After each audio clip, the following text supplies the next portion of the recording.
الامارات راسها سخن يا زلمه من فعل الاتفاقيه. قالوا التدخل الاجنبي والمصري في السودان تدخل اجنبي كيف يا زلمه؟ بيننا وبينه اتفاقيات دوليه، ورئيسنا ده شرعي، واحنا علاقتنا مع مصر دي انت ما بتتدخل فيها. حميدتي حميدتي ده من شده ما نكره قالوا احنا مصر دي احنا ماشيين ليه مصر، قاعدين مع مصر حسي. مش احنا وبس، الساندوك في الراي السياسي ده تدخل المصري، التدخل والدعم السريع في القاعده المصريه بتاعت مروي. حسي الصعلوق اللي اسمه ياسر عرمان ده قاعد وين؟ مصر. الليله عمك الدقير ده قاعد وين؟ مصر. شفتوه الليله بيشيل في خلى الشيوخ المكاشفيه والشيخ البرعي مشي يشيل له فاتحه في الشيخ مصري. داير السند والمدد، هاك المدد ده يا بيبي والله العظيم. الشيخ صرفه تعال شيل الفاتحه، اشيل لك الفاتحه، تعال تعال دقير جيت تفتش في الله. اي حيانا بل ها الله في السماء يا زول، ما عنده زول الميت ده والله. يرفع يدينك فوق.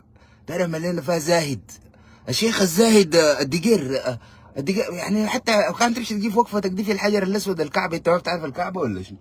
دي ما شايله في حساباتك. لقيت لك زول ميت غبره اخضر قلت نشيل الفاتحه. امشي اللون اسود دي بيطلع ذاته ما بتعرفه ولا شنو؟ مؤتمر سوداني،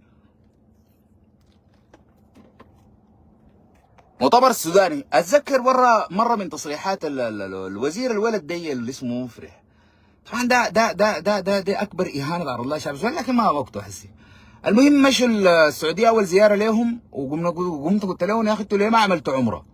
السعوديه دي لما تقصدها لازم تمشي بيت الله، لانه بتدخلك في متاهه من كانت هجرته وكده وبتاع. يعني ما ممكن تمشي بيت الله تلاقي الملك سلمان في الرياض. وما قال احنا لن نستخدم اموال الشعب السوداني الا في المهام التي حددت لنا.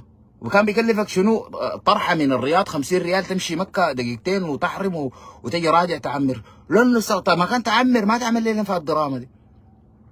هسه انت مفرح اللي بيصرف عليك منو في مصر ولا في اثيوبيا؟ بيصرف عليك منو؟ ده الشعب السوداني. انت شغال وين هسه؟ امكانياتك شنو؟ شغال شنو انت؟ لما مشيتوا المؤتمر بتاع توجو صرف عليكم منو؟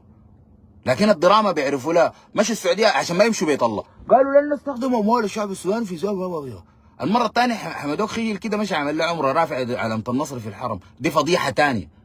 يعني مش الولد انتصر على الله كده، اوه جيناكم في حتتكم يا الحجر الاسود يا ماشي رافع علامه النصر. فدي سخف. يعني احنا كنا والله الكلام ده طبعا انا يعني ما بحب اقوله صراحه، لكن كنا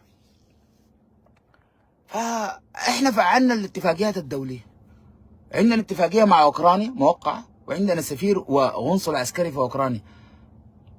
عندنا مع روسيا ذاتها، ورسلنا لها على وفود رفيعه نائب المجلس السيادي عقار. مشينا تركيا قابلنا الرئيس التركي، جبنا معاهم حلاوه لكم مع الفاغنر، مع اللي اسمها شنو؟ مع الفاغنر الطياره حقتهم دي اسمها شنو؟ هاي المهم جبناها مع اللكوم كراتين كده مغطينا تمويه. وهو صراحه ما تمويه، لانه احنا هملينا حلاوه اللكوم دي يجيب لنا البرهان. الدعامه دي قاعده نضبحهم خساره فيهم. يعني اسي دعامي ده اخذ نصيبه في الدنيا والاخره. والله العظيم انا بتكلم معاك جد، اخذ نصيبه في الدنيا والاخره. اول حاجه ما تلاقي صاروخ سعره $1,000,000، طياره مصنعه خصيصا في تركيا بايادي روسيه، وتغنيه مسروقه من امريكا عن طريق صينيين. والله العظيم دعامي رابط بنطلونه بحجاب، حفيان 8 شهور، ما استحمى 6 شهور، راقد له في بيت معاه جثه 4 شهور ما دار يدفنها كسل. اضربوه بصاروخ $1,000,000. ده ما اخذ حقه في الدنيا والاخره؟ تفرتق الدعامي ده كله بيجيب له $10 فيه حاجه نافعه حسي؟ بتكلم معاك جد، الدعامي ما بيسوى ده حسي. احنا ما كاتلين انه ذاته. والبرهان طبعا عامل الموضوع قومه وقاعده واتفاقيات دوليه وتسليح شنو يا سعادتك؟ الزول ده قاعدين نضبحهم بس. ادي الناس زي السكاكين سنين، اديهم دروع العساكر ديل اولادنا ديل بتاع العمل الخاص، اشتري لهم الدروع مضاده للرصاص وسكين طويل بس جقدي اللي بيثبت بورا ذاك الجقدي بتعرفه يا برهان؟ انت ما كنت زمان بتمشي الحتات العجيبه ديك بالليل بتاعت الحفلات والدنيا في حلات دايما بيكون في الغرة كده في حته اسمها ارفع قراك. دي لما انت جاي بالليل شنو بتصان عادي، يعني انت ماشي لمشاكل اسمها ارفع قراك ما تخد قراك هي. السياده ذاتهم بيكونوا حقارين، دايما بتكون في الحلال كده برا وبتاع اسمها ارفع قراك. رفعت قراك مشيت عليهم ما بتنزلها في الواطه بلا سبب بودوك لله. فدي دايره لها جقدي جقاده كبيره يا صاحبي، سونك شنو ما سونك شنو، زول ده تجقده بس يا صاحبي. تدخيله ليه جاي تثبت في الحيطه جوا لما يامن. احنا جايبين يا صرفه طيارات مسيره تشتغل بالليزر. من ايه زول تقتل بدعامي؟ ليزر شنو؟ ليه الدعامي ده زول تقتلوه بليزر. والجيش طبعا يشتغل العده الجديده، يجيبوا صواني ويجيبوا سكاكين عده وصواطير. دي العده الجديده للدعامه. شابكني جايبين ليزر. والله يا صرفه احنا عدتكم شنو تجيبوا الدعامه؟ دعامي ده زول هسه ده يخسروا فيه مبالغ زي دي. ده اخذ نصيبه في الدنيا والاخره. مات الذين يحاربون الله والرسول والمؤمنين. ده مات في الحاله دي، قاعد في بيت مواطن سكران حاضر، دخل البلد دي مغتصب ومعتدي. ده من هنا بالخطوه السريعه بتمم بيلقى سيدي حميتي قاعد قدام. جنة دي ما بيشوف حق الناس ده، ما في عفو يا زول. الموضوع ده لا حجباتك لا صلاتك اللي بتصليها تقعد تصوروا لنا بقى، ولا الاذان اللي بتعملوه. يا اخي ده عامل اذان هو ما عارف اذان ولا اقامه، طالع له في عماره حق الزول سارقه منه وطارت سيده. الله يسمع لك كيف انت حمار ولا شنو؟ يا اخي انت الاذان ده لو رافعه لي انا ده ما بقبله، خليه لي الله. قاعد في بيت الزول الله شايفك انت سارق البيت حق الزول، قال الله اكبر. الله شنو؟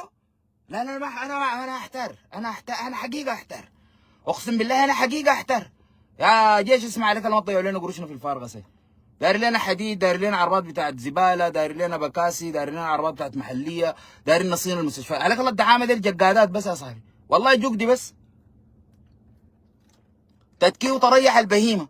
الناس دي تشتغلوا فيهم من 5 ل 5 و25 دقيقه، ما 5 ونص، 5 و25 دقيقه. تبدو الضبيحه الساعه 25 دقيقه تسلمونا بهايمنا دي.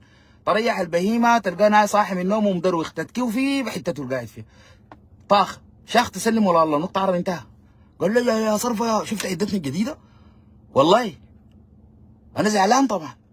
زعلان. وبعدين تامين السلاح ده داخل الخرطوم يا صرفه. وطبعا المساله دي فيها استراتيجيه وبنشتغل بالاغمار. اغمار شنو؟ اغمار شنو يا زول؟ انت جيش ما عندك موضوع ولا شنو؟ هو يا جيش دعامي ده جقدي جقاده وحبل. الاولاد الجداد الضباحين دول ما بيعرفوا يدون حبال، لانه انت الدعامي ده بتكون بيقاومك، ممكن تخاف انت ذاتك تتربط. دعامي ده في حتته كراعك البوت ده في الرقبه، هو نايم كده في الرقبه تثبته، الثانيه تنزل بقوته كلها في القلب ده تثبته بالطويله دي، وخش المرتبه يقدر سراريك يثبت، الثاني ما عنده طريقه يتحرك.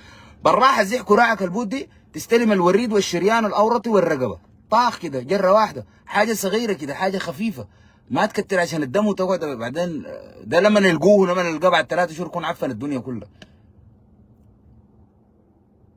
احنا عندنا اتفاقيات دوليه قحط فعلناها، طالعين قال لك علاقتهم مع المصريين، علاقتنا مع المصريين دي عمرها 7000 سنه.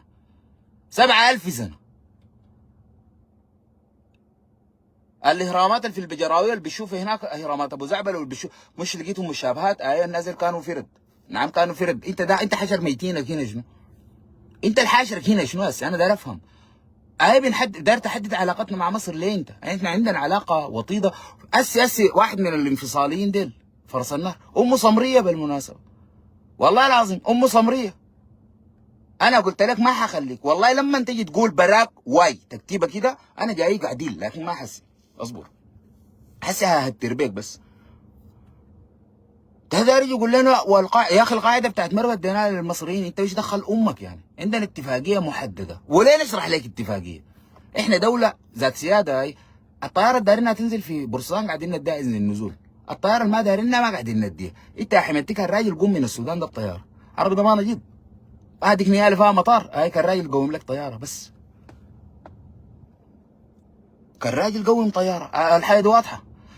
فاحنا بنفعل في اتفاقياتنا الدوليه واستخدمنا الاتفاقيات دي، والحاجه دي شرعيه. ده بالنسبه للناس المواطنين انا بشرح لك. بعدين السيد ياسر العطا قال كلام انه احنا بنرد على الانظمه الافريقيه. السيد البرهان لما مشى جده قال لهم السودان يعتبر بوابه العالم الى افريقيا. ليه؟ لانه عندنا مينا طوله 718 كيلو طولي، ما 718 كيلو بس بحر، اطول مينا في البحر الاحمر من ال8 دول الفاتحه.